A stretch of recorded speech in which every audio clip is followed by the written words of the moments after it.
welcome, and good afternoon. My name is Dan Chow, and I'm the chairman and president of the 1990 Institute. We're so grateful that you have chosen to use some of your precious time to attend our webinar. The Institute's twofold mission is to, one, champion fair, equitable, and unbiased treatment of Asian Americans, and two, to promote constructive dialogue between the people of the United States and China. We believe that these two missions are deeply intertwined. The 1990 Institute hosts webinars, makes videos and podcasts, and produces a newsletter to provide timely and balanced information about Asian Americans and China. We will delve into implicit and systemic biases to broaden and deepen awareness, enrich conversations, and hopefully spur action and change.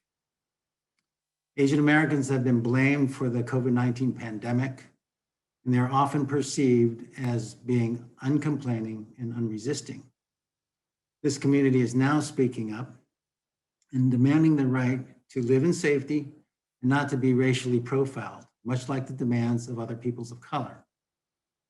Our country can't afford to be fighting amongst ourselves and being exclusionary rather than welcoming.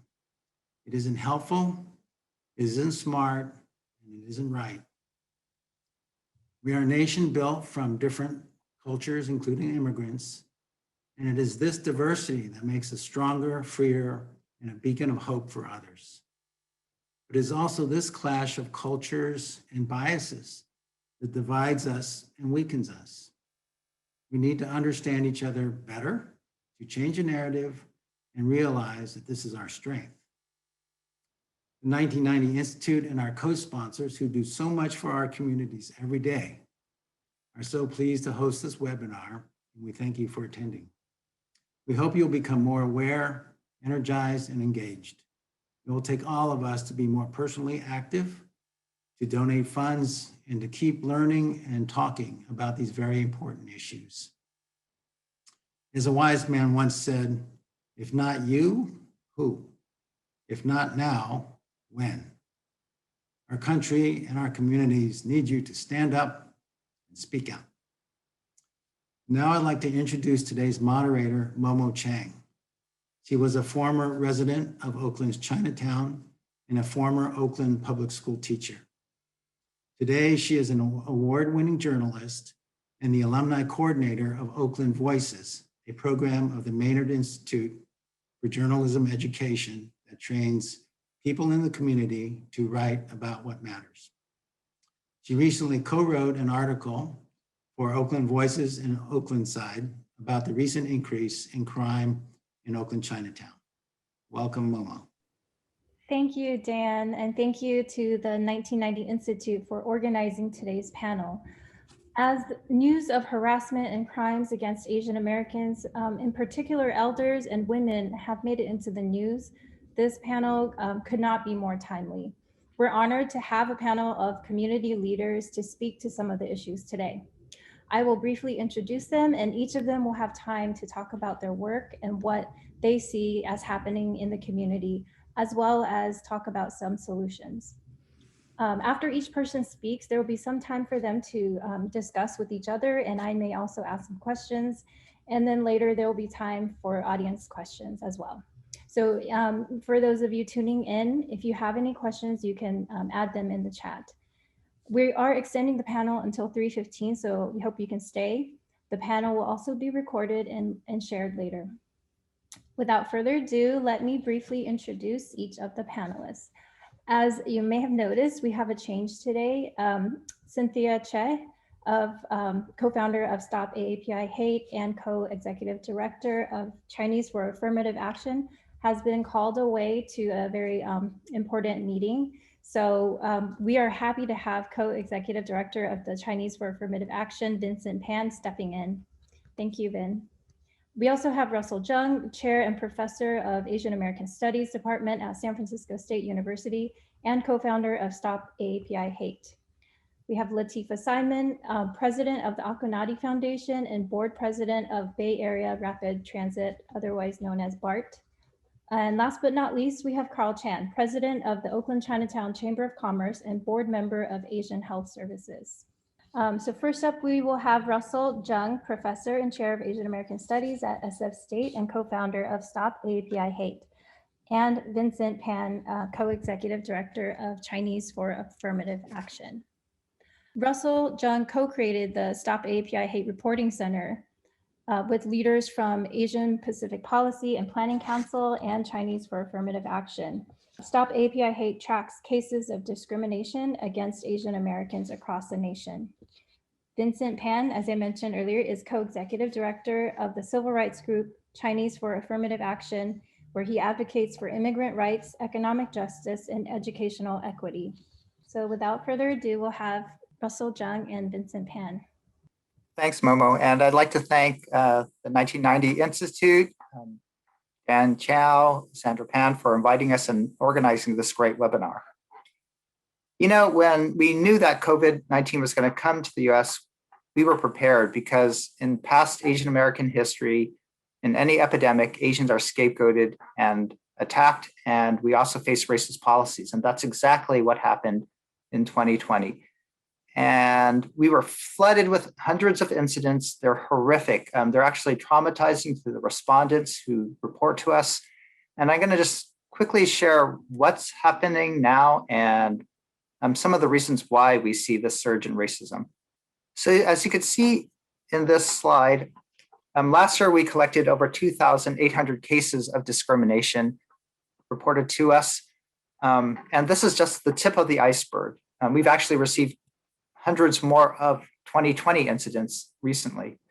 But we see clear patterns, even though we just have a fraction of what's happening. Clearly, people who others think are vulnerable are being attacked. Women are harassed 2.4 times more than men. Girls are harassed 2.4 times more than boys. As you've seen in the news and the horrific cases, elderly are especially vulnerable. And over 9% of our respondents are elderly. You don't think of Asian American seniors going online to complain, but they are. 18% of our case involve young people under 20 years old. We have four types of racism we're experiencing and we're tracking. The first are clear civil rights violations, where we're getting mistreated at the workplace. Secondly, online harassment, which is a growing area, a viral area for hate. We have cases of verbal harassment and shunning, but these aren't microaggressions. They're, as I said, traumatic incidents where people are yelled at, have racial profanities and slurs slung at them.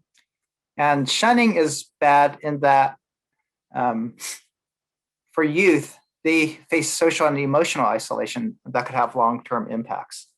It's clear that those who report to us are experiencing trauma, racial trauma, and having longer lasting symptoms of depression, anxiety, and somatic symptoms. The fourth main category is assault. Physical assaults make up about 8 to 10% of our cases. They may not necessarily be hate crimes. You can't be convicted of it, but we are being attacked often, having rocks and bottles thrown at us. And coughing and spitting is sort of unique to the pandemic. We noticed that this type of behavior occurred so often in our incident reports that we actually created a special category for it just to track. And again, 6 to 8% of our cases involve people treating us subhumanly and coughing. My own wife in Oakland had someone block her running path and cough directly in our face. So why is this happening? It's especially because it's just a biological virus that doesn't discriminate. It's clear that the political rhetoric of last year has exacerbated and incited and gave license to hate speech. The term Chinese virus does two things. It racializes a virus so that the virus is Chinese, and it stigmatizes a people, except that Chinese are the ones bringing in the disease. Again, when you see that over and over in the media, that reinforces that association between Chinese people and the virus. It actually chemically hardwires in your brain an implicit bias and an automatic assumption that Asians are more likely to be carriers, and the disease is really a Chinese disease. These are just some of the viral representations that people see thousands of times every day. And finally, in the back of America's racial subconscious is that yellow peril fear, that stereotype that we're outsiders to be excluded. That outsider racialization occurred in the 1882 Exclusion Act of Chinese, saying we're unassimilable, don't belong. It occurred in 1941 when Japanese were incarcerated and were deemed disloyal traitors. It occurred in 2001 with Islamophobia, and South Asians are seen as extremist terrorists, and is again re-invoked today. So this yellow peril stereotype is quite operative. It's really deadly. It's much more insidious than even the model minority stereotype, I believe. So this is what's going on. You see, as we're racialized as outsiders, maybe 2 years ago, we were crazy rich Asians who were insiders, white adjacent. But in times of war, in times of pandemic, and in times of economic downturn, Asians are more seen as foreigners. And I think this is why we're getting attacked. It's because people have these automatic reactions to us as not belonging. And because we're seen as outsiders, we could be excluded officially through executive orders by a president, or we could be excluded at a neighborhood with pushing and shoving. So I'll stop there and I'll turn it over to Vincent Pan, co-director of CAA. Thanks. Thanks, Russ. And let me add my thanks to the 1990 Institute, to Dan, to Momo, and also to say I'm glad to be here with my fellow panelists, including Latifa and Carl, who I've known for a long time. I think one of the main takeaways that we have from what Russ has shared is that we do have a spectrum of incidents that occur in a spectrum of places and settings, and that the responses also need to be tailored to accommodate for the ways that these incidents are occurring in different places and also have different impacts. Which is to say that not all hate incidents are crimes, and not all crimes are hate crimes. And that if we are to be effective at reducing what has been happening to our communities, it requires us to put forward some very specific recommendations on how we can move forward, and also that these recommendations must take into account how we will work together with other communities, both for our interest and for the interest of everybody. So let me give you an example. At the national level, a lot of the problems that we've seen occur came as a result of a president who was trying to racialize COVID-19. We know that, and I think most people can understand that. But we also need to understand that, that was part of an intentional, not just because of a particular president, but an intentional pattern of our US-China foreign policy being racialized. And so even as we move past COVID-19, the ongoing challenge that we saw prior to COVID-19 was that US-China relations are racialized. And that in the same way that Vincent Chin was killed in part because of the anti-Japan rhetoric consuming the country at that time, we will need to effectively deal with how US-China relations, as China becomes a stronger and more relevant superpower, is going to affect the lives of Chinese in the United States, as well as all Asian Americans in the United States. At the local level, we also know that there's a different type of response that's required for, say, being discriminated against in a private business versus bullying on the schoolyard versus harassment on public transit versus a physical assault that occurs on the street. Right? And so as we develop these solutions, it's very important that we match up the solutions to the problems. Oftentimes, because these incidents are so horrific, there is a tendency to react emotionally, and we understand that. But we also know that we have decades of research that point the way towards solutions that will work, especially when it comes to prevention, especially when it comes to intervention. So for example, at the prevention level and at school level, there can be trainings for teachers and administrators to stop bullying, to stop taunting. There can be more work done long-term to ensure that there's ethnic studies curriculum. When you look at private businesses, there can be more information so that consumers know their rights and that they can make sure that they have the information about how to report being discriminated against at a restaurant or in a supermarket, how to deal with employment-based discrimination. And then when we think about what we're seeing at the street level, and this is probably what's been most visible and captured on video that's gotten even more attention to this issue, we know that there are effective solutions as well. Many of these prevention and interventions programs have been piloted here in the Bay Area. At CAA, we work closely with the Chinese Progressive Association, the Community Youth Center, the New Breath Foundation to develop these types of solutions. So for example, and I'm hoping Latifa can lift this up as well, we know that the types of things that we see, for example, on BART, do not necessarily require police officers who are armed with firearms, right? That they're more cost effective and they're also more just effective solutions to make sure there are visible presence of folks who are there to help riders, people who can represent the diversity of our community to ensure that folks who are experiencing crises can get the support they need, but also to just stop and intervene in the way all of us as responsible bystanders might. We also know that in order to be effective, that long-term, simply investing in enforcement strategies will not be likely to get us the outcomes that we want.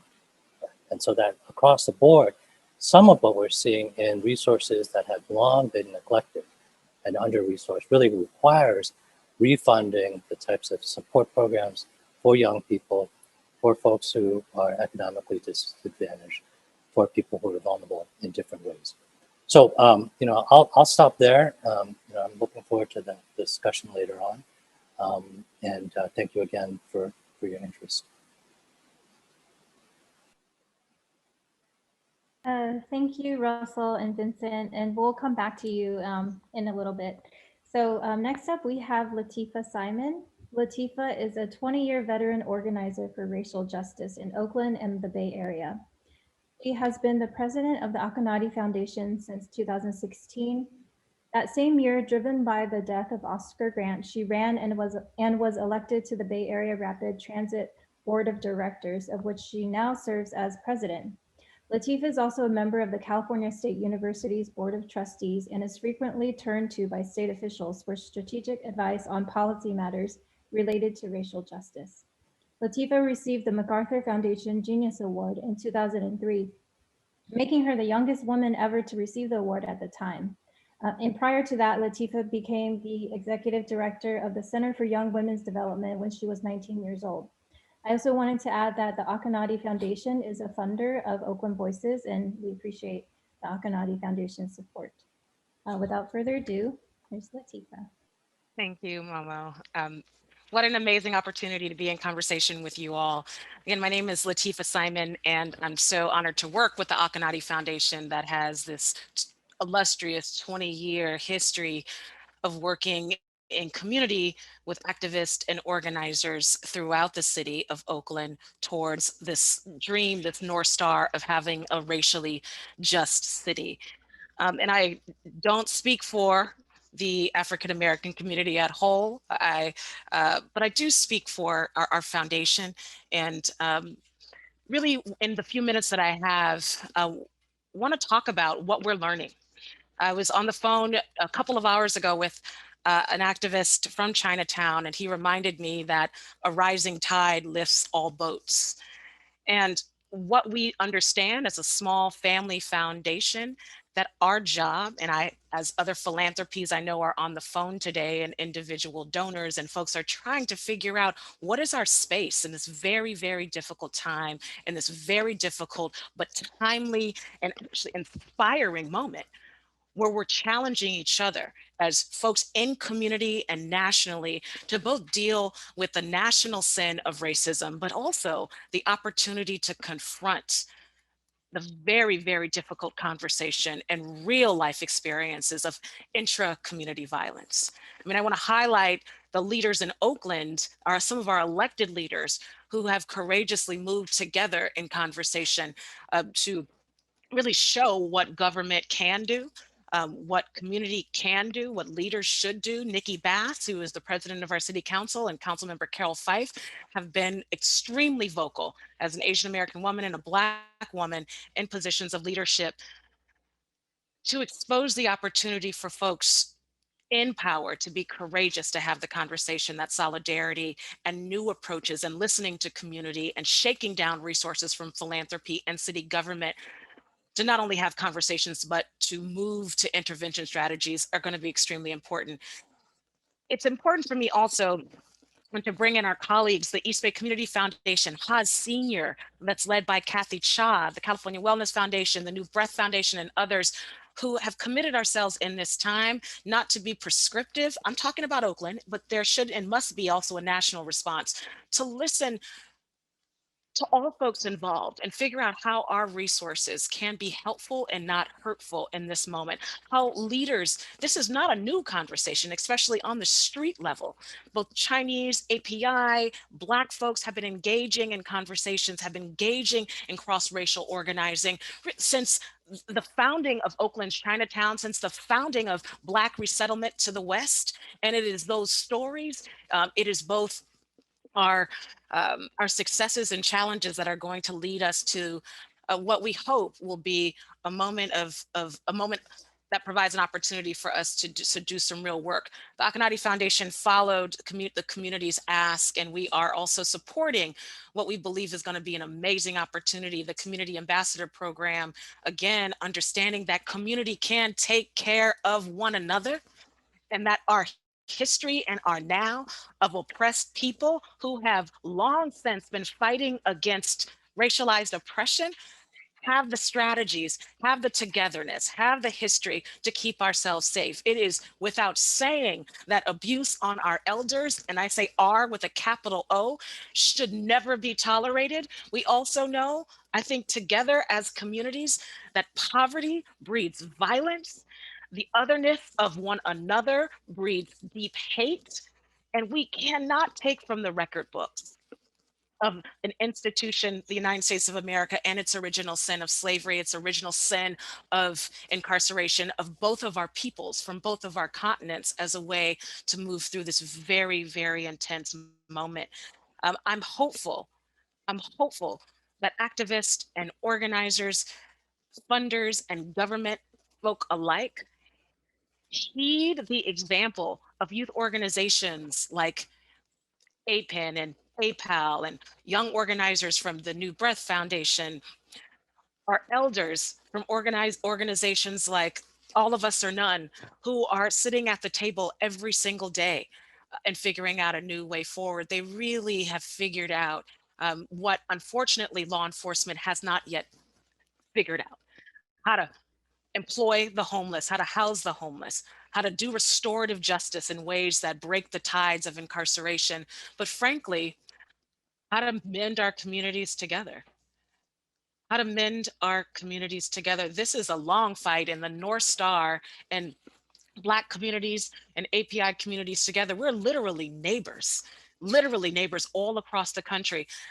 I'll stop here. There's so much to say, and I know that we're going to have an opportunity for conversation, but in my life, as it's been 27 years doing community organizing work, I've been inspired by one of the founders of an organization called the Congress of Racial Equity, CORE, that was lifted up in the mid-60s.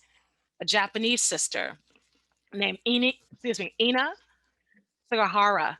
She was so clear in her political education and bringing groups together in New York City. She said the fate of each minority, and now we also understand that we are the collective majority, but the fate of each minority depends upon the extent of justice given to all groups. Our groups on the ground are promising a new opportunity for us to think radically, to reimagine what safety can look like, how to embrace our elders, how to embrace our storekeepers, how to embrace opportunities to rid our communities of deep hate. We have a lot of work to do, but these are the dynamic conversations that lead us closer to these solutions. Thank you so much for having me here. Thank you so much, Latifa. So next we have Carl Chan. Carl immigrated from Hong Kong to the US in the 1970s when he was just 15 years old. Carl now serves on the board of Asian Health Services, providing health, social services, and advocacy for those in need. He is often referred to as the mayor of Chinatown for his leadership and support of revitalizing Chinatown through his role at the Chinatown Chamber of Commerce, as well as public safety advocacy through the Neighborhood Crime Prevention Council.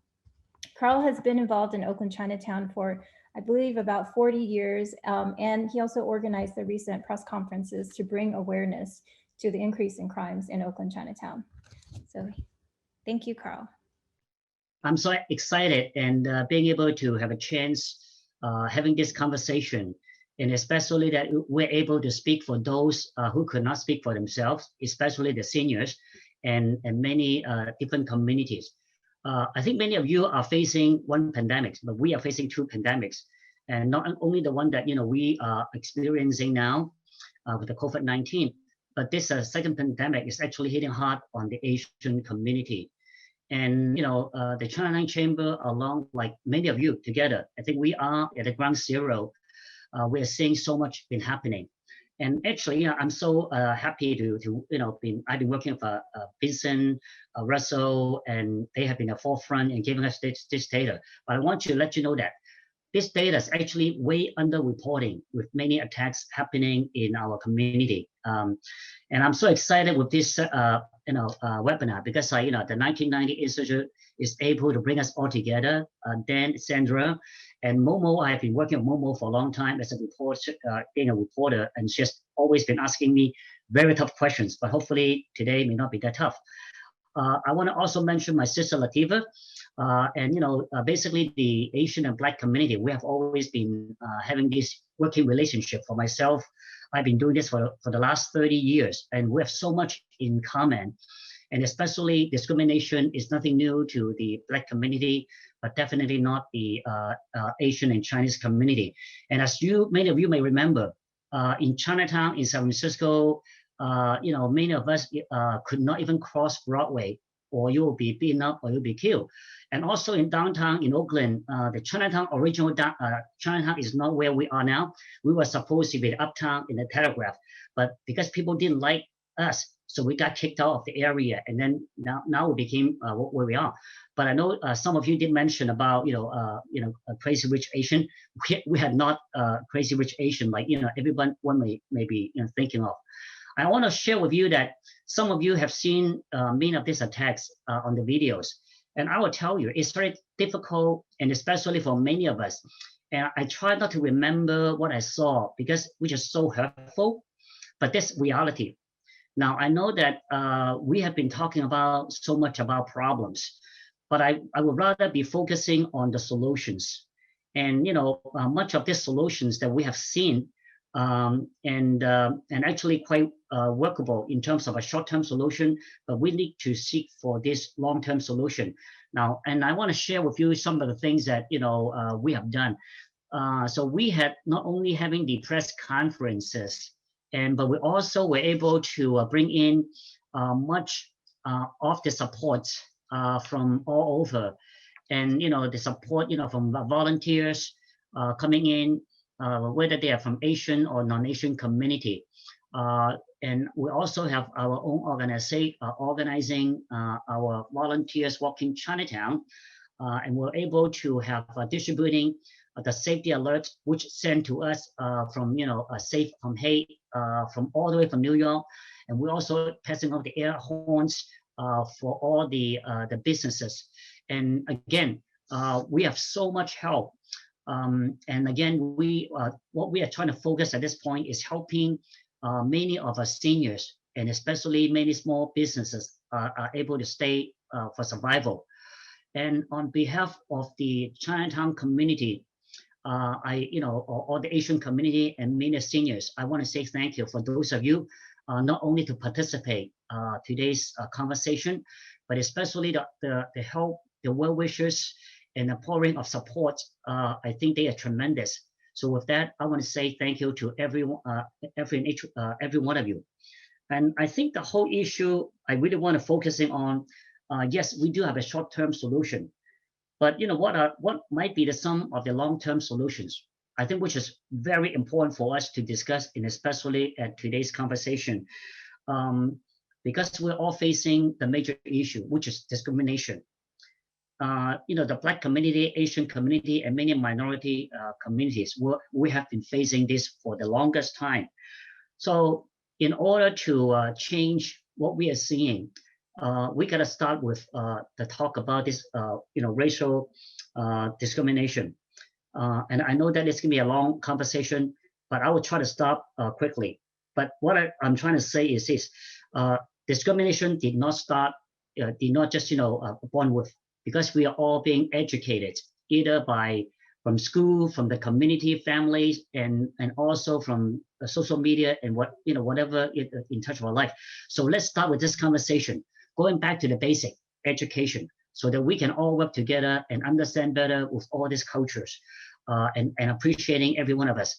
And I also want to say one last thing, because we always think look at Black, Asian, Hispanic, and different communities. We forgot one thing: whatever we are Asian, not only Asian, we're Asian American, Black American, we are all American. So as a whole, we are one community, we're not separated. So with that said, I know many people have questions, so let's save for some questions and Q&A, so we'll move from there. Thank you. Thank you, Carl, and thank you to all of the panelists. So I want to give people a chance to respond to each other, but because this panel is titled Beyond the Headlines, I was going to pose a question to the panelists, and whoever would like to answer is, how do you think the media coverage has impacted Oakland and, in general, the Bay Area and beyond the Bay Area around these issues, if anyone would like to jump in? And what do you see as, do you feel like the media portrayals are accurate of what's happening? If that's okay, I can get started. This is Carl. Okay. I have been interviewed for at least close to about 200 times now, from local to national coverage. And when I'm starting to not reading, but sometimes when I think most of the time our messages got lost with some of this interview. And we're trying to focusing on some of the solutions and things that we want to talk about. For instance, I kept focusing on three things when we are addressing the problem and solutions. So the three things that I've been addressing, but they have never been talked on most of this conversation from the media reporting. So three things that we've been trying to focusing on when we are finding solutions, things that we do. Number one, let's try to stay away from the political agenda. And number two, definitely no violence. And number three is the most important issue, which is no racial bias and no racial profiling. Unfortunately, when I saw some of these reports, they are not focusing on what we've been talking about, but instead they are finding ways to see more division between the Asian and the Black community. So sometimes, it's kind of hurtful. We are seeing problems already on top of some focuses not really on the problem or solutions, but in a different topic. Yeah, I'd like to chime in and agree with Carl that the focus on hate crimes does us a disservice and misdiagnoses some of the crime issues that we're facing. What the focus on hate crime does is, because it's just a small fraction of what's happening, the types of racism that Asian Americans are experiencing, it narrows the issue. And so the solutions are always around hate crimes, which again, only make up 10% of the cases. It doesn't deal with education. It doesn't deal with our civil rights protections that we need. Secondly, by the focus on hate crimes, like Carl said, it does or can stoke up racial animosity. And the third thing that it does is this focus on hate crimes and seeing the graphic footage over and over again is it desensitizes us to the severity of the issue. It almost becomes the norm, sadly, to see violence again on the news. And I know Asian Americans are both traumatized by the experiences they've had, then they get re-traumatized by seeing it graphically in the news, but then they get desensitized because it becomes part of the norm, and so they don't deal with it. They go from flight mode to maybe freeze mode to now not dealing with the issue. And I think what we need to do is go to flock mode to really work with the community and to make changes long-term like Carl recommended. I'm going to take a stab at this too. And it is such an important, it's such an important question.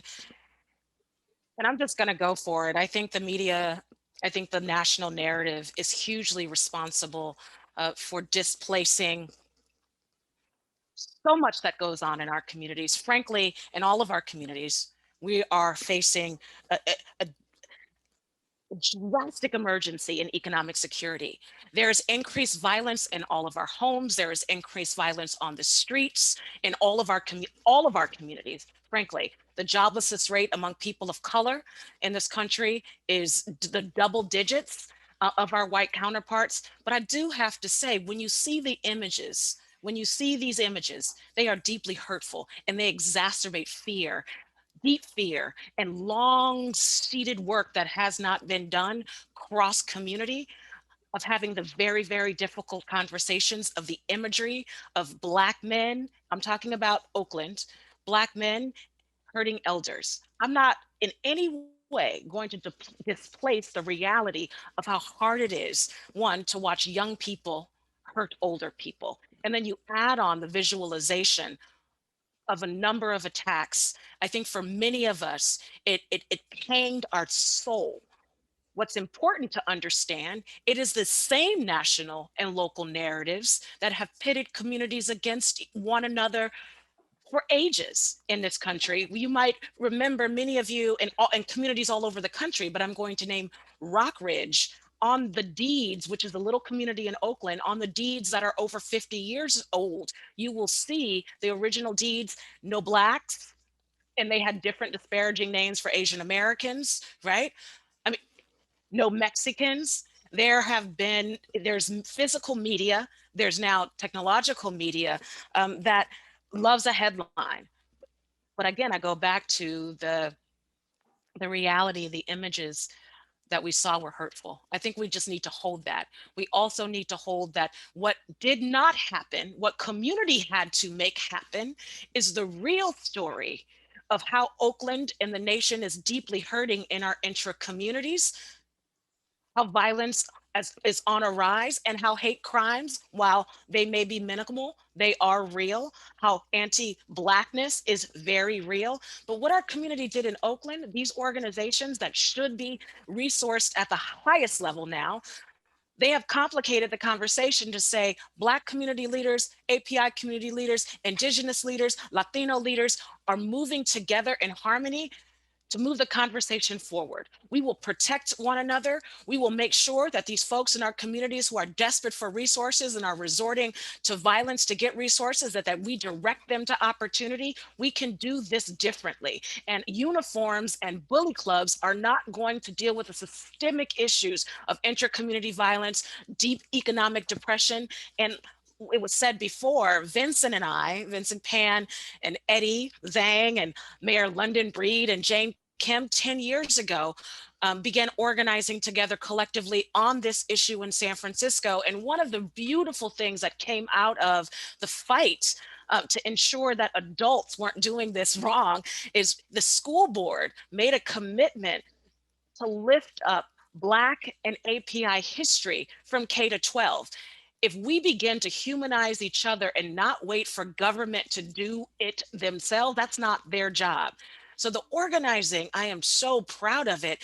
And I'm so inspired by our folks reclaiming the narrative that our folks are not pitted against each other. Yes, there is deep violence, there is deep hurt, there is deep pain, but that must not be the end. That when communities come together, as they have in Oakland and across the country, we continue our lineage of a human and civil rights movement in this country. Vincent, do you have anything you want to add? Well, I think a lot was covered. Maybe the one piece that I would say that hasn't, in terms of how this has been portrayed by the media, has been, some of the root causes, right? So I think, of course, those videos are going to engender a response, but there's a lot of heat on this issue, but not nearly enough light. We know that part of the light has to do with how all communities that have been otherized continue to be very vulnerable and have been vulnerable, certainly for the last 4 years. And that for the Asian American community, that includes doing a better job of lifting up how South Asian communities have been targeted by violence and state violence, how Southeast Asian communities have been impacted in unique ways, as well as more recently, Chinese Americans and those perceived to be Chinese, again, because of a longer term increased power relevance of China, right? So I think that hasn't been lifted up as much. And then I would just underscore what others have said on the local level. We do have many effective, workable things underway that can be, pointed to address, not just hate and racism and bigotry, but also how those things manifest in communities that have been historically dispossessed, right? And a lot of that starts again with sort of investing in the community-based groups that are close to the individuals who are most impacted and getting them all the resources that they need to be safe and well. Momo, this is Carl. I want to jump on. I don't want to just finish up without saying this fairly to the media, because we're only saying that those are the ones that are not focusing on the word topics and changing the rhetoric. But I also want to say that there are many good reporters out there doing great job doing the coverage. And sometimes, I know that they're also facing their own editors, and to make sure that, the dialogue and the true message is going to be there. And, like many people, I work with like Beyond Lim, and like, yourself, Momo, and many, many good reporters.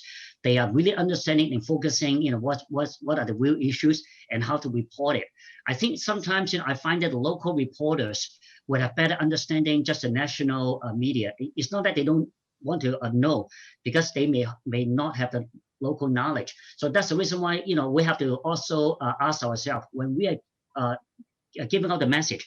That's why I try to use the same mantra over and over again. I try not to use anything, any kind of a negative connotation or any negative way to express what I trying to say, because sometimes you try to get a sound bite, and then we got falling into this kind of a situation, and then they may pin us against, like, what people are saying, that like the Asian and Black community, we didn't even say things like that, but it could be misinterpreted to be that case, so-called.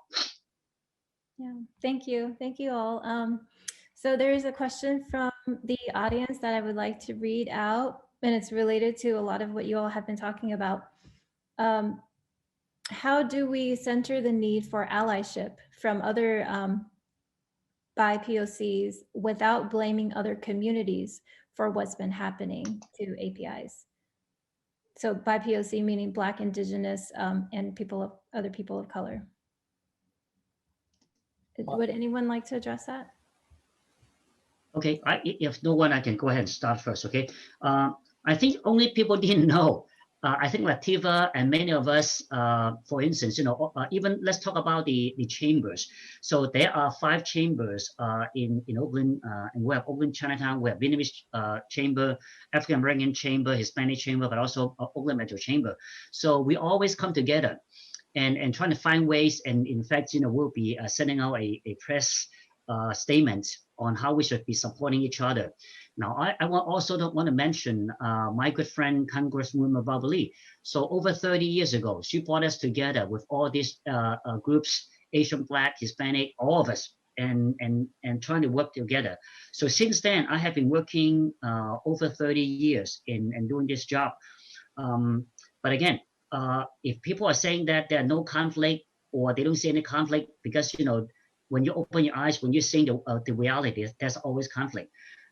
Even though we are talking about Bay Area, I had the opportunities answering many phone calls and also talking to many of you in the East Coast, Los Angeles, in different area. I found out that actually I'm not surprised, but turned out to be that many people are actually working together and bring this harmony within our entire community. So people are doing work, and I'm actually so proud to be one of them. And also many of our panelists, you're also doing the same. And I know that Latifa and also many leadership in the Black community. And they are also doing the same thing as we do. So I just want people to understand that are we doing something? Yes, we are. So that's the reason why we need to stick together and working together and then, building a much better and a much positive community and positive, I would say, in a much better community. Okay, thank you, Carl. And Latifa, if you want. I think so much of what you're doing and what is happening at the Maynard Institute and frankly in ethnic news around the country it's extremely important. And again, my role on this panel, as someone who works in private philanthropy and also someone who works in city government, journalists are also not a monolith and the media is not a monolith. There are beautiful stories and complicated stories that are coming out of these communities, but we must invest in lifting up real voices, lifting up community voices, not just the leaders who are executive directors of organizations, but the local laundromat owner or the owner of the soul food restaurant that's right next door to the restaurant that serves the Vietnamese community, that are seeing the realities of what is and what's not happening in community. I think for elders alike, there's deep struggle for folks in business, for parents. There are voices that have paved the way, but local media, again, is not capturing, I would say the papers of record, capturing the words, Momo, that you and others in the ethnic media space are capturing. And it's extremely important that all of us start looking at our local ethnic media journals, whether they be, again, across race, and sharing them with the world. There's some beautiful stories that are being told, beautiful strategy that is coming out of this moment. And again, it's not easy work, but really that work is often not going to be on your local news. These one-on-one conversations with Black elders and Asian American young people that are happening downtown Oakland as we speak right now, that are happening in LA right now, where young people cross race who live in the same communities, who are not in school right now, are doing restorative justice circles. That work is not being reported, but we know that it's happening. We know that there's leadership that is defying this byline that our communities are disrupted. Now, that's not to say that there is not hurt. So thank you, Momo, for your work. And I think in my sector, need to continue supporting voice in our communities. Oh, thank you. Thank you very much. Russell, did you want to add anything? Sure. I actually have an observation on the center of what needs to be centered at the moment. And it's been really interesting to observe how Asian Americans who seem to be a little bit more other-centered than self-focused. So for example, we're concerned, the first question is, how's media perceiving us? The second question is, how are we relating to other groups? And so for us, it seems to me, a lot of times we are quick to understand this current surge of racism in relationship to others. And that's a good Asian American approach to be other-centered. But actually, I think we need to actually center on ourselves at the moment to really examine, and this will get to allyship, examine how racism has been impacting us at the moment, how being perceived as a perpetual foreigner is really deeply hurting us, killing our elders, to actually allow ourselves to feel what's going on, to spend some time on that, so that as we actually become central to the story without relating to others, as we become vulnerable, as we actually share our inner experience, then people can ally with us. Again, like what Carl said, this racism against Asian Americans isn't our problem, it's other people's problems with us. So the more we could acknowledge the pain we're experiencing, the more we could acknowledge the trends that are occurring, the more we could see the deep-rooted racism and the anti-Asianness in a lot of different communities. And if we could share that pain, then our allies will come around us because they'll see us hurting. They'll see us how we're dealing with the issue. But we are really quick to jump to, how does media perceive us? How do our allies relate to us? Are we being anti-Black? Without sort of really, again, centering us and understanding, why are people so anti-Asian? So I know it's really difficult for us actually to be at the center. I know I don't like be at, I don't often like to be at the spotlight or to have the attention focused on Asian Americans. But I think this is actually a really good moment for the community to be centered and then allow other allies to come around us rather than us having to reach out to others. So the center shouldn't be us developing allyship. At this moment, I think the center is caring for our elders, rebuilding our Chinatowns, making sure our communities are safe, right, for everybody. So I think that's a different approach of rather than being other-centered so much, we begin to center on ourselves and our own healing, and then we could help work with others. Just to carry that forward, and this is very much, I think, language that comes out of Asian American studies, right? But we do have to explain to people what it means to be a perpetual foreigner. We also need to explain to people what the phenomenon of yellow peril is, which Russell just touched upon briefly. And those two things are driving the overall narrative that's then creating this climate where all these other incidents are occurring. And at the same time, there are deep, longstanding problems around poverty, around disinvestment, around lack of opportunity that will also need to be pursued. So just to go back to, I think what I tried to communicate in my remarks, that we have to be able to operate on multiple levels at the same time, right? And we have to be able to distinguish different problems so that they can bring forward different solutions, right? In reality, all of our communities here in the United States face different forms of discrimination. And we have to acknowledge that forms of discrimination are different. And what the Asian American community and what Chinese immigrant communities are experiencing is different. Once we do that and also acknowledge how other communities, again, South Asian, Black, Indigenous, other people of color, are also facing forms of discrimination, we will get to the point where we see that many of the solutions are the same, right? Much of what we all want will be, the same in terms of dignity, in terms of respect, safety, health, well-being. There's a lot more in common on the solutions, but it has to start with at least some acknowledgement of how we are experiencing this current time in different ways. Vincent, I love this. And actually, Russell, you just sent tingles up my spine, because when you talked about the reality of basically what I heard, the self-determination of a people at place, and how vital that is for not only the remembrance, but the current and future of a people. The Chinatowns of the United States, I grew up in a community, the Black community in San Francisco, the Fillmore, which many of us know the reality when our Japanese brothers and sisters were incarcerated in mass. Many of them left with keys on their necks.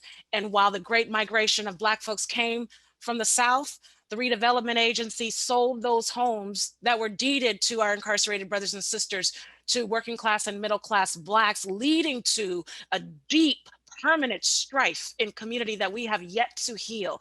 The reality is the decimation of the community that I was raised in is now white. So within 60 years, you have gone from an Asian American community, a Black community, now to a deeply gentrified community. The call for the cultural zones all over this country, and what many folks are lifting up in Oakland, to ensure that the beauty, the Asianness, the Chineseness of Chinatown remains strong, that Black communities also have space and place for vibrant businesses where our people are safe. We are asking for essentially the same things, but when our social safety nets are dilapidated, we all lose out. So this idea, it is so important that, and again, how I learned so much of this, Russell, was really through the academy, really through the move for ethnic studies, which started at the university that you helped to lead, has trained tens of thousands of young people across race how to understand the internationalism that is so important for us to carry along. If you don't receive any of that information, the deep othering, the dehumanization of your elder, of the child, becomes, it becomes steadfast. So thank you for lifting that up. And that all over the country, Chinatowns, Black communities, Latino communities are continuing to be eroded by the lack of reality that multiculturalism is important, it is central, but we cannot lose our ethnic, our racial pride, our food, our language, our songs, our spirit, and the math to just merge together. Because we are ethnic people. So thank you so much. And I think it's important to acknowledge what that work that's happening in our Chinatown right now. I have a big picture question. So I think part of what many people have pointed to is that right now we are still in a pandemic that has caused a lot of, it's exacerbated the economic strife. So we have increased homelessness and unemployment, which, you know, definitely are reasons for certain types of crime. The other thing is the feeling like, you know, a lot of the community-based organizations in Oakland, Chinatown, there's many, they themselves are under-resourced, and, you know, we can apply that to other communities as well. So a lot of it is around lack of resources. But if you all, each of you had, you know, if you wanted to, if you could just dream big and try to think about how can we have long-term solutions to address issues of poverty and economic insecurity, and as Latifa mentioned, gentrification, what are some things that, you know, if we could just dream big picture, what would you like to see happen? And, you know, for a long-term solution, you know, the reason why the Chinatown Chamber is so involved with many of the small businesses, as well as all the other ethnic chambers, but also the mainstream chamber, because the bottom line is how financially secure we are. Do we have a home? Do we have a roof over our head? And there are many issues. And, you know, but let me talk about this. I think we're all so focused on the problems, and when we come to solutions, they're all coming down to resources. And I'm sure that, you know, Asian community, along with other communities, the lack of resources putting in to support businesses or to support housing. And there are many issues that we can work together. Now, during this pandemic, and I also want to talk about this attack or things that we're talking about, it did not come in yesterday. And, you know, whether they're the African-American, Black community, Asian, Latino, we have been having these issues for many years. So for the long-term solution, because right now that might be a key conversation with all the elected officials. First things first, I think we have to understand the history of this country, and especially the Black, Chinese, and Latino, and how we came about to where we are, and the contribution. And also, it's important to start with the education from school, family, community, the social media, the workplace, and especially from a political leadership, because we're so divided. And also the resources putting into you know, all these communities, are they fairly putting the right resources? Because I think housing is one of the major issues. And then I know, Momo, you did mention about the mental issues. And the problem is this. I think, you know, I'm sure, you know, it's not only in the Asian community, but most of the problems or people have mental issues or all kinds of issues. They somehow ended up in our backyard, okay? I'm not saying that we're not gonna do something, but are there enough resources for us to provide all these solutions? So I think the bottom line would be this.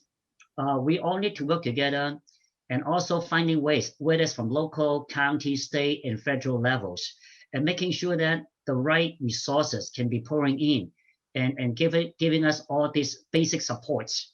And also many small businesses, I believe that, you know, the government also has, I wouldn't say the sole responsibility, but they also should be putting more resources to help them to survive, and so that they can turn from a small business to a medium, and also giving them the opportunity. Now, there are many jobs or projects, depending how they are selecting the contractors, okay?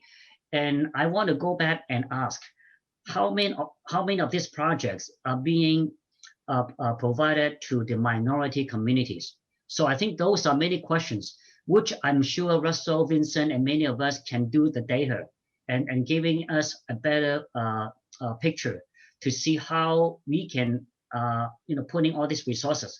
The reason why I'm saying this, because we're all taxpayers. I don't care you're black, Hispanic, Asian, white, or anybody. At the bottom line is you got to pay your property taxes or pay all your taxes. But are we receiving all the services that we're supposed to get, being a taxpayers? So with that, I will leave it to Russell, Vincent, and Latifah. I can be quick. I thank you for inviting me into this conversation. It's a real honor, and I know that I've left so much out. But I hope to, in Oakland and across the country, in my 9 to 5, be a part of more collaboration to support cultural artists that have painted the downtown with images of transformational solidarity. The We Keep Us Safe lexicon. I hope that we are able to fund alternatives to systems that have never truly worked, and lift up community, to create our own collective solutions. Again, the ambassador program is one. The beautiful actions have been another. The close to 1,000 people came out in Oakland a couple of weeks ago to chart a new way forward, cross race, cross class, and honoring our elders, and also honoring the fact that we have to push our elected leaders, both who are our friends and folks we don't agree with, to develop an opportunity for folks to not sleep on streets, for folks not to have to hurt other folks, for mental health opportunities to be on demand for folks who seek them, but also to ensure that there's cross-training in community organizations, cross-faith organizations, that we are all here to stay. We are home, and we have to figure out how to lift up and nurture our uniqueness, but also fight against the realities that continue to keep us apart. The solution comes from the people, and we have to be, that doesn't come for free. Bringing people together, again, this idea of resources from business folks, community organizers, educators, and residents in community. We know that there are folks who have done this. We lift up folks like Yuri Kochiyama and Malcolm X traveling throughout the country, demanding that folks see our communities as one in their uniqueness. We can point to many other leaders who continue to do this work now. But as folks in philanthropy, we have to support this work with all of our might. This is not a moment. This is an opportunity to advance the work for racial justice. Thank you. Vincent or Russell? I'll let Russ go last. I think at one level, because so much of this, in my view, does come out of yellow peril, we have to, as a community, push back against notions of U.S. foreign policy that are based in domination or imperialism. We have to try and establish some type of parameters around the dignity and human rights of all people everywhere. But if we continue to have U.S. foreign policy that's very much about the U.S. being the most powerful, we're going to have racialized problems here in the United States as a result of that. Now that's very, very long term. I think when it comes to those of us who are working more at the local or state or even just domestic level, I have more confidence in committing to the promise of diverse democracy, which is to say that we need more spaces where people from different backgrounds are able to know one another, are able to come up with common goals, and are able to pursue them with shared power, right? And here in the Bay Area, when we are doing that for the most marginalized among us, and whether that's residents of Chinatown or Bayview or the Tenderloin, we see solutions that will be effective for the people who are, again, most marginalized, most impacted, right? And so often that work is already happening. It's not necessarily in the limelight, but we do know that we have already working examples of how to make our communities strong when our communities are in fact very, very diverse. Yeah, thanks for the tough question, right? And I want to relate the question of dealing with economic insecurity, food insecurity, housing insecurity to the broader theme today of protecting Asian Americans in violent times. And I think underlying this question about economic insecurity and housing insecurity is related to the violence, because what we're seeing is a lot of the violence against our Asian American elderly are in urban, dense contexts. You're not seeing as much footage of people getting attacked in suburbs and other places. So I think the community safety issue, especially for our elders, we have to be precise. What's happening is impacting our low-income Asian American elders. And I live in East Oakland for the last 30 years. I see Asian American women and men going out collecting recyclables. They're at risk. They're getting attacked on a regular basis. This violence hasn't been a new thing. We may be getting attention now because we're capturing it on camera, but the violence that Asian Americans, especially those in low-income areas that we've experienced, has been going on for decades now. So now we're getting attention to it because it's put in the context of broader national racism because of the perpetual foreigner stereotype, because of US-China Cold War relations. And so, again, that's the conflation of these crimes that we've always been experienced with the hate from last year, and we're conflating that as hate crimes against our elders. But again, I think what's been happening to our elders in these dangerous neighborhoods has been going on for a while. And, like my car just got robbed this week. So, so to deal with the crime in urban, dense, low-income areas, like Latif has been arguing, like Carl's been arguing, is that we do need more resources, both to do preventative work, more education, more economic opportunities, more mental health resources so that people who need assistance can get it, and to get more people into transitional and then permanent housing. Those are long-term issues that no one's been really able to deal with well. So I don't know if we could answer it in this seminar. But again, if we want to center on Asian Americans too are facing that same food insecurity, housing insecurity, and economic insecurity that others in low-income areas are facing. Asian Americans are the racial group most jobless after African Americans. Asian Americans are those facing the most mental health distress during the pandemic. So if we center on Asian Americans and those economic, educational, housing issues, we're experiencing that, and we're getting just a smaller proportion of those resources. And again, those resources are scarce. So our low-income Asian American community is getting less of the resources that other low-income communities are getting. So again, we don't want to pit groups against each other. I just want to, point out the fact that we are getting the short end of the stick, just like we're getting the short end of anti-Asian racism.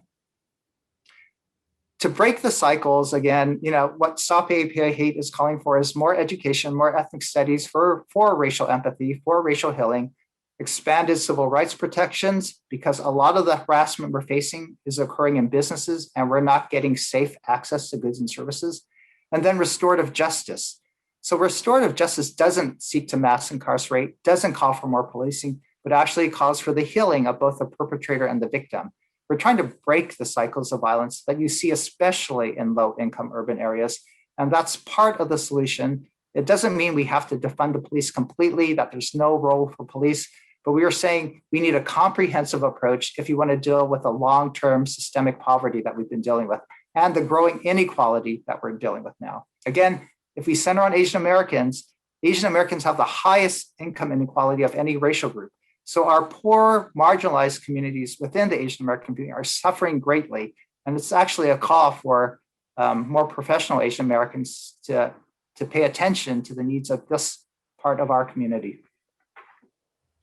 Thank you all. Wow, this is a really rich discussion. And Russell, you touched on, and Latifa as well, you touched on one of the questions that some of the members who are watching the webinar have, which is a question around policing. What is the role of police in Chinatown, in various communities, in light of this call for defunding the police, which if somebody can also explain that it's not, defunding the police, the call for defunding the police, I don't think we have a basic understanding even of what that really means. It sounds like just completely, defunding the entire police department. So if somebody can, if all of you would like to address that a little bit more, and how does it relate to what's happening right now? I think all of you touched on that. there's other solutions or community-based solutions. So if you can talk more about that. Yeah, one of the things that I will not seek to completely define it, because again, this vision really came out of folks on the ground. But what I understand as in my roles is that community, they're desperately asking government to spend resources wisely, and to think about how we've overused um, our carceral systems, and we haven't been able to experience really the benefits from those systems, in part and whole. What we are understanding, and again, folks on this screen will give more example, but what we've been asked to do is to fund alternatives, fund in Chinatown, and frankly, in all communities of color around Oakland, to fund alternative responses to simply calling 911. So if we're talking about the Chinatown example, Chinatown Health and others have said, we want to train our community members not to be volunteers, some volunteer, but we want to train community members and pay them, train them in de-escalation, train them in how to spot trouble, train them in how to be with folks who are experiencing a hard time, to walk an elder or disabled person across the street, to get to know every store owner. And maybe we don't need a baton and a shield and a gun for that. What we've done with Bay Area Rapid Transit is do exactly that. We called upon, when I was running for office, we called upon this idea that we have police officers that actually do need to be in a space where they're investigating sexual assault, they're investigating and deterring bad things from happening. But there are homeless folks, or there are folks who are having really bad days, mental health crises, and they may not need someone with a badge or gun. They simply need someone either identifiable who knows folks in the space and can refer folks out. And when things get really dangerous, if they do, to be able to call on help. Last year, we have launched this program a year ago on Bay Area Rapid Transit. We had over 12,000 contacts with our ambassadors to people on the trains experiencing a difficult time, folks being scared. They were able to call ambassadors, and less than 1% of those contacts, which is still a lot, but 1% required police intervention. So folks want to be safe in communities, and we have for so long believed that that only response is someone with a badge and the gun. We know that if there are uniformed and identifiable community leaders and stewards, we've seen it with the Brown Berets, we've seen it with the Black Panthers, we've seen it just in the last few weeks in Chinatown, of folks being able to assert themselves as leaders who are watching over and after the vibrance of the community. What Chinatown Health is saying, that these groups should be trained and resourced and given the opportunity to assert themselves as safety keepers. And again, not folks who are criminalizing folks, but simply being eyes and ears and being a helping hand. And that in fact, when you have increased presence in a community, not just folks with knives, with guns and shields, that folks do feel safer. We also know that what we call waymaking, lighting, signage are really amazing opportunities to increase safety, that safety is an ecosystem. And that when we have streets that are not paved well, when we have lighting that is dim, it creates an environment for folks to be, oftentimes the victims of predators. Folks are saying, let's get community safety and let's make sure that it is, that is comprehensive. Thank you so much. And I realize that we are actually right about the end of this webinar. So I want to give each panelist a time to answer the question and also have some closing remarks. Thank you. Yes, I should start because I don't want to sugarcoating about the police issue. Okay, and I think the most important thing is this. I think at this time, I know that some folks would be very sensitive when we are using the word police. And every time when the police is being mentioned, they're saying that you may be racist, but I just want to make sure that we are not. But again, I know there are many new programs it will be implemented. I have to be fair in saying this. We are not in supportive of any racism or any kind of discrimination from any department, whether they are in school, in workplace, or the police. However, I think police is one of the very important elements for public safety. And again, when we are trying to make changes for any department, for instance, if a school they're not doing well, to make changes, I don't think we should have to be taking away their resources. Shouldn't it be putting more resources to have better training, to give them better chance to improve? So, and I went back and I've been asking our community, especially the Chinatown businesses and the seniors, and we've been talking about this issue very seriously about having police presence and having them to do the job to keep everybody safe. And so far, I have not heard any one of the seniors or the business owners, employees telling me that they want police. So in fact, that's just the opposite, and they want to see police. However, it doesn't mean that we do not want to implement new programs. However, we may not still want to be the guinea pig to be seeing that may work. And we should try to pilot a small program in a small community or area. If it works, then we should implement the program so that resources will not be wasted. With that said, I know many people, I know we have a couple more speakers that want to speak, but in closing I have to say, I want to say thank you to those who are supporting us and joining this webinar. But most importantly, we're looking forward to work with all of you. Hopefully that we can improve the safety, not only in the Asian community, but all communities. Thank you. Thank you, Vincent or Russell. And if you each can also talk about what's one thing that you want people to take away, an action item that they can take away from the panel, and also your closing remarks. Thank you. Yeah, so maybe I'll jump in. I think that this issue is much larger than policing. I think that it's important to try and center the need to stop AAPI hate and the way that these hate incidents occur in a variety of settings, from schools to public transportation to private businesses to streets.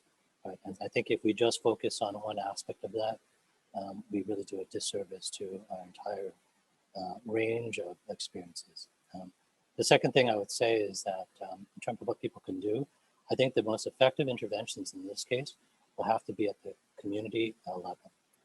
I think supporting and getting involved with Asian American-led organizations is critical. I think it means donating, it means finding out how to volunteer, and I think it also means like creating spaces where we're taking up some responsibility to educate others who may not know about what's happening. As much as everyone here certainly has been both experiencing these incidents or have friends and families who are, or paying attention to what's being covered in the media, we also know that probably the majority of the United States does not. Right? So I think we should continue to raise up these issues in a way that acknowledges that other communities have been suffering too, and that together there are solutions that can work. So,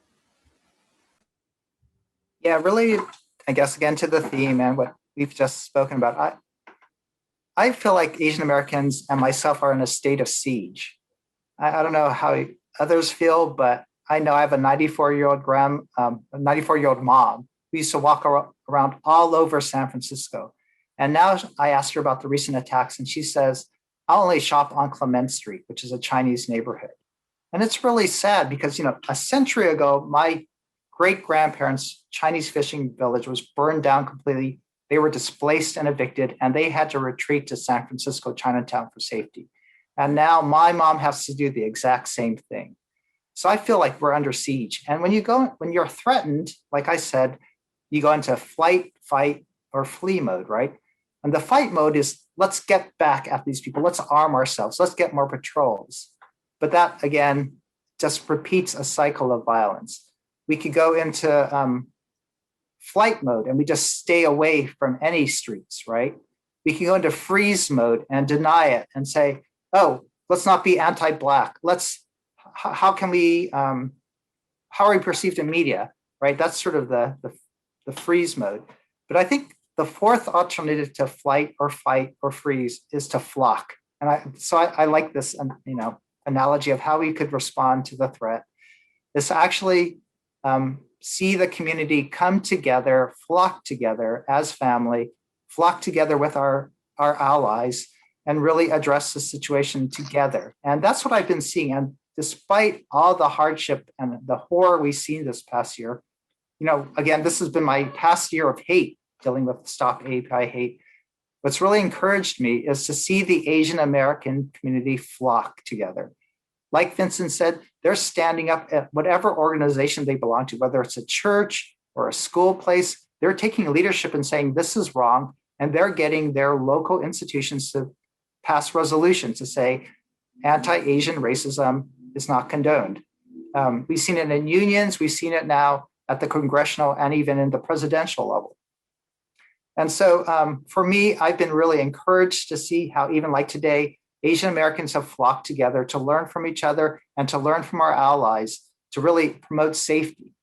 So it's not the actual violence, it may be the fear of violence that's really besieging us. And I think by flocking together, we can both allay those fears and then have more of that sense of safety that we all want. Latifa, I wanted to give you an opportunity because you were addressing the question around policing and defunding the police. Did you want to close with any remarks and also a takeaway for the audience?